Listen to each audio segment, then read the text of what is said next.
Hey friends, good morning, welcome to our channel. কেমন আছো তোমরা সবাই? আমি বেশ ভালো আছি। সকাল সকাল একটা শান্তির নিঃশ্বাস আর কি নিলাম। পেয়ে গেলাম। আমার কাছে সোনা গয়না কখনো হারায় না ফ্রেন্ডস। ইনফ্যাক্ট আমার হাতে যদি একটা সেফটি পিন থাকে না, যেমনভাবে হাতে থাকবে অমনিভাবেই পাবো। মানে আমার কাছ থেকে কিছু হারায় না। তো আমি না বাড়িতে যে গেছিলাম, আমার বড়বাবুর অন্নপ্রাশনে 3 জোড়া ছোট ছোট কানের, মানে পেয়েছে তো অনেক, কিন্তু 3 জোড়া কানের আমি বার করেছিলাম যে বাবু যে কানেরটা পরে আছে ওগুলো মিক্স করে আমি একটা অন্য কানের নেবো বাড়ি যাওয়ার আগে। দিয়ে পরে কি জানো তো, হঠাৎ করে মাথায় এলো ঠিক আছে বাড়ি যাচ্ছি তো, ওখানেও তো আমার ধরাবান্ধা সোনার দোকান আছে, তো সেই দাদার কাছে গিয়ে বানাবো। দিয়ে আমার মন হচ্ছিল যে আমি ব্যাগের মধ্যে ভরেছি, কিন্তু বাড়িতে গিয়ে আমি তন্ন তন্ন করে খুঁজেও কোথাও পাচ্ছিলাম না। তো একটা মন খারাপ লাগছিল যে সোনার জিনিস এরকমভাবে হারিয়ে গেল। আজকে ঘরে এসছি, তো সামনেই যেহেতু দিওয়ালি, তা আমাদের যে এমপ্লয়ি আছে তো দিওয়ালি গিফট তাদেরকে দেওয়া হবে। প্রতি বছরই আমরা সিলভার কয়েন দিই ফ্রেন্ডস। তো সেই সিলভার কয়েনগুলো বার করার সময় আমি যখন গুছিয়ে গাছিয়ে রাখছি সব জিনিস, তখন আমি দেখছি যে ওই যে কানের 3 জোড়া ছিল সেটা একটা কাগজে মুড়ে আমি রেখে দিয়েছি। দিয়ে কি যে শান্তি লাগলো, ওকে বলছিলাম দেখো, মানে সত্যি আমি মানে বলে না কি যাকো রাখে সাই তাকো মার থাকে না কই। তো সাই বাবা যখন স্বয়ং রক্ষা করছে তখন এরকম হওয়ারই নয়। তো মানে পেয়ে গেছি আর বেশ ভালো লাগছে এবার আর কি। তা যাই হোক, এখন জলখাবার খাবো। আর এই মাত্র কার্পেন্টার ভাইয়ারা এসেছিল, কাল থেকে কাজ শুরু হচ্ছে। তবে ভেতরটা এখন কমপ্লিট করব, যে সব কাজ আছে। বাইরে ব্যালকনিটা কিন্তু দিওয়ালির পরে হবে, তাই তো? ভাইয়ারা নিজেই বললো কেন কি দিওয়ালির টাইমে আপনার ওই মাইকার ডাস্ট ওড়া, প্লায়ের ডাস্ট ওড়া, আর দিওয়ালির আগে শেষ হওয়া ইম্পসিবল। তো ওই জন্য বলছে ওই ব্যালকনির কাজ মোটামুটি সপ্তাহ 10 দিনে লেগে যাবে সময়। আর আমাদের একটু টাইম লাগবে ব্যালকনিটা এক্সপ্লোর করতে যে কি রকম ভাবে করা হবে। হ্যাঁ, কারণ এখনো অবধি আমরা কোনো ডিজাইন দেখিনি। তো সেই জন্য ভাবলাম সবকিছু মিলিয়ে, দিওয়ালি তো বেশি দিন নেই, ভাইয়ারা নিজের কাজ শেষ করার পর আমাদেরও তো আছে নিজেদের মতো ঘর দুয়ার পরিষ্কার করা। তো সেই সব মিলিয়ে ঝুলিয়ে হলো কি ব্যালকনিটা দিওয়ালির পরে হবে, আর ভেতরের কাজগুলো কাল থেকে শুরু হয়ে যাচ্ছে। চলো। তা আজকে বিছানাটা আমার বর আর চিম্পুমা মিলে গুটিয়েছে জানো তো।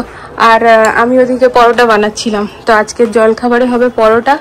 আর বরকে জিজ্ঞেস করছি বোঁদে খাবে না মিষ্টি দিয়ে খাবে। আর এই যে দুজন মিলে। চিম্পুমা খেলিও এটা, দেখেছো? ওকে না খাইয়ে রেখে দিলে পরে ও খুশি থাকে।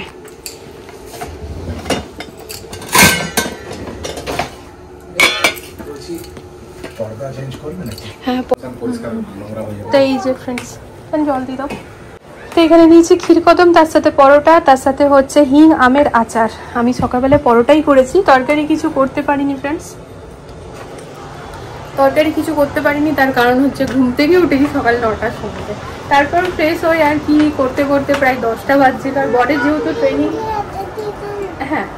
যেহেতু ট্রেনিং চলছিল, তো ওরকমভাবে ঘরে আওয়াজ একদম হয় না। সানডে স্যাটারডে আমাদের বাড়ি এই আর কি সিন চলে প্রতি সপ্তাহে। তো সেই জন্যই তারপরে আমি ভাবলাম পরোটা মিষ্টির সাথে, চায়ের সাথে, আচারের সাথে ভালোই লাগবে। তো এই তো হচ্ছে। আর দুপুরবেলা এবার বানাবো কারি, জানো তো। তো চলো জলখাবারটা খেয়ে নিই। তো এখানে আছে কালো সর্ষে, মেথি, গোটা ধনে, গোটা জিরে, 2টো শুকনো লঙ্কা, কারি পাতা, জোয়ান আর হচ্ছে হিং। এগুলো সব আমি এখন কারিতে ফোড়ন দেবো ফ্রেন্ডস। আজকে বানাচ্ছি কারি পকোড়া। এখানে আদা, আলু, পেঁয়াজ কুচি করে বেসন দিয়ে সব রকমের ড্রাই স্পাইসেস দিয়ে মেখে রেখেছি। এদিকে ভাত হচ্ছে আর এদিকে 2টো কড়াই, এর মধ্যে এখন পকোড়া ভাত ছাকবো আর এর মধ্যে কারিটা চাপিয়ে দেবো।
দেখো চুলগুলোর কি অবস্থা করে রেখেছে।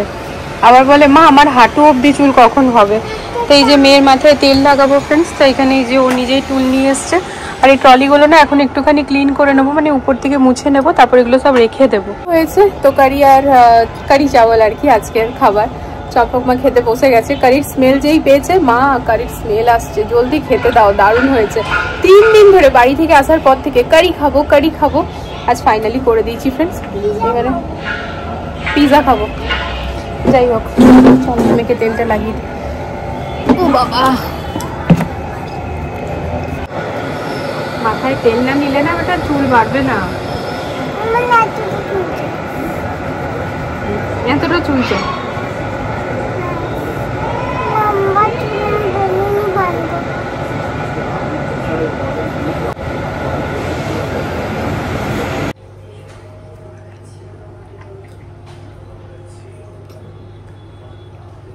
সবাই বলবে এত বড় মেয়ে সকালে মাত্র একটা পরোটা খেয়েছে। কটা খাওয়া দরকার বলো দেখিনি? 2টো। তুমি জানো কারিটা ভালো লাগছে? জানে না বলছি। बदमाशी। এই যে गोल्ड वाला और थोड़ा सा पीला पीला होता है ना? हाँ, गोल्डन वाला पीले पीले। तो ये वही वाला है ना जो है। এটা কি এলো? এটা মাইকা ভিতরে রয়।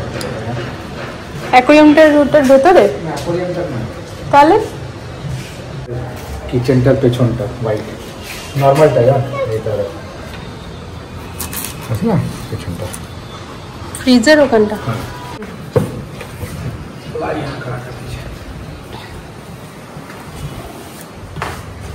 ছেড়ে দাও মা, নোংরা আছে, হাত দিও না।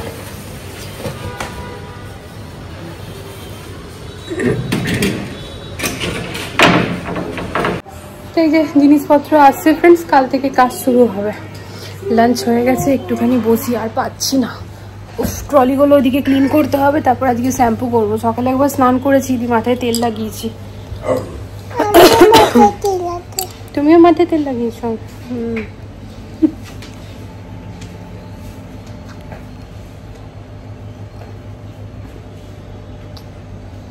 सूर्या के बोले दिच्छी ना এই দুটো এটা হ্যাঁ বলে দাও, মাইকাটা আসতেও টাইম লাগবে। একটুখানি ঘুমিয়ে পড়েছিলাম, মানে চোখটা না ফ্রেন্ডস লেগে গিয়েছিল। তা যাই হোক ভাবলাম হড়বড়ি করে লাভ নেই, একটু পরে উঠেই করব। তো একটা পাওয়ার ন্যাপ দিয়ে পরে চলে এলাম এবারে ব্যালকনিতে। তা সব থেকে প্রথমে ট্রলিগুলোকে ক্লিন করে নিই, তারপর কিচেনেও হালকা ফুলকা কাজ আছে। আর সবার আগে তোমাদের সাথে তো শেয়ার করলামই যে আজকে শ্যাম্পু করব।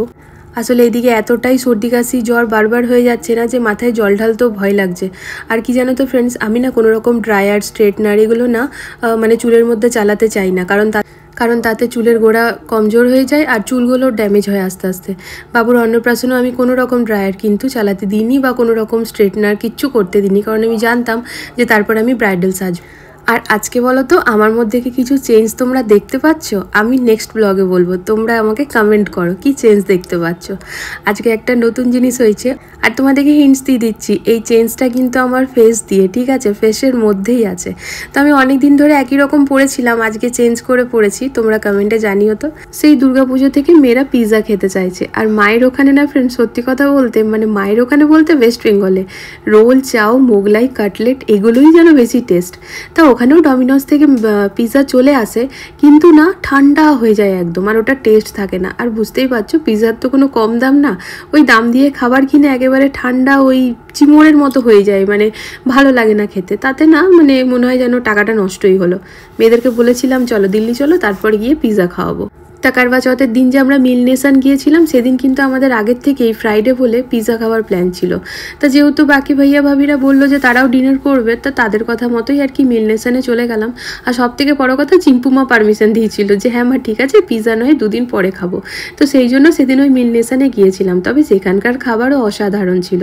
তা আজকে ফাইনালি চলে এসেছি, এখানে পিৎজা নিয়েছি আমরা, আর নিয়েছি হোয়াইট সস পাস্তা। আর তার সাথে বড় সারপ্রাইজ দিয়েছে, একটা গার্লিক ব্রেডও অর্ডার করে দিয়েছিল, যেটা আমরা জানতামই না। না। পরে যখন এলো তখন ওটা আর কি সবাই মিলে ভাগাভাগি করে খেলাম। আজকাল কি জানো তো ফ্রেন্ডস, আমরা না গোটা গোটা মানে কমই নিই, ভাগাভাগি করে খাই, কারণ এই খাবারগুলো না আর পুরো খাওয়া যায় না। আর সামনেই যেহেতু দিওয়ালি, এখন মার্কেট রাত্রি 11টা 12টা অবধি পুরো এরকম ভিড়ভাড় থাকবে। বাসনের দোকানগুলো তো স্পেশালি খুব বড় করে সাজায়, খুব বড় করে মানে স্পেস তৈরি করে, কারণ প্রচুর বাসন বিক্রি হয়। আমারও কিছু নেওয়ার আছে, তো নেব, তখন শেয়ার করব। যাই হোক, খাওয়া দাওয়া হয়ে গিয়েছে, মেয়েদের জন্য একটুখানি ফল নিলাম, এরপর যাচ্ছি বাড়ি। তো চলো আজকের জন্য ব্লগটা এখানে এন্ড করছি। দেখা হচ্ছে নতুন একটা ভিডিওর সাথে আবারও খুব জলদি। Bye bye, good night.